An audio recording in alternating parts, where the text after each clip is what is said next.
আবার মেঘালয়ের ওয়েদারটাও নিয়ে চলে এসছে।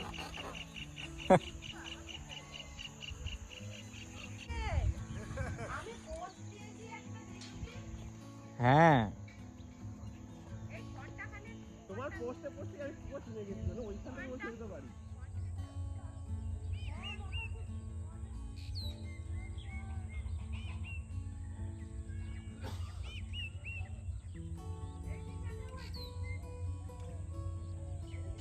ওরা আবার রুটি খায় না, কারণ গম হয় না ওখানে।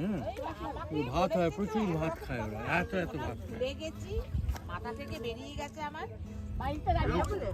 বাড়িতে দাঁড়িয়ে আছি 9:30 থেকে তৈরি হয়ে গেছে। ওদের পুরাবিকটাই ওই রকম। তৈরি হয়ে মানে গেছে। আপনি দেখবেন একজন না ভাত নিয়ে যাচ্ছে, নিয়ে যাচ্ছে, তখন বুঝতেও জানেন না। তখনই যখন দই দিয়ে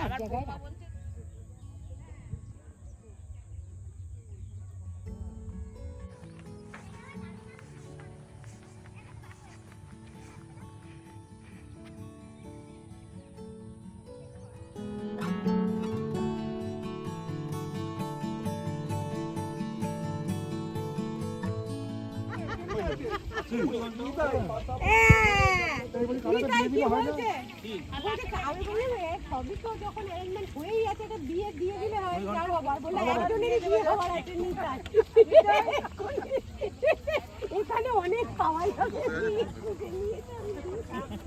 একদম না না না আমার যা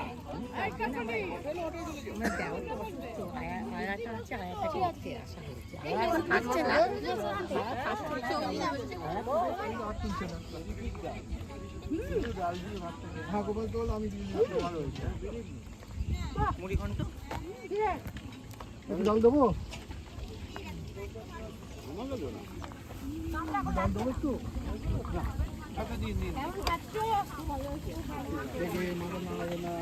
ছটা না দিতে ছটাই আছে। ও আমার জল মামা, হ্যাঁ জল ওখান থেকে আনতে হবে, ঘরের ভিতর থেকে আনতে হবে। বোতল আছে না হলে না মাছ আসছে মাছ আসছে মাছ আসছে।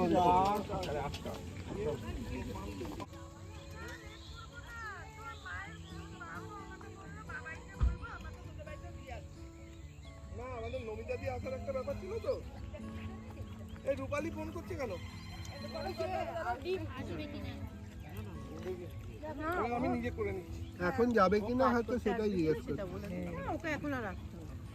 সকালে রূপালী ফোন করেছিল ওকে। ওরা কেউ নেই, আমরা ঘুমিয়ে পড়েছি আর মুশিনি তাই। আমি কিন্তু সকালবেলা বৌদি, দেখলাম ঘুরছে। তোমার পিসটা রেকর্ড করে নিলাম, তুমি বলতে পারবে না যে তোমাকে পিস দেওয়া হয়নি। ভালো মাংস দিবি তো। ভালো মাংস দিইনি, এ কি? মাংস চাই বলো, নিয়ে আসছি। এটা হাফ খেয়ে ফেলেছি। তিনটে ঠ্যাং দাও না। তুমি খাও না। তুমি শরীরটা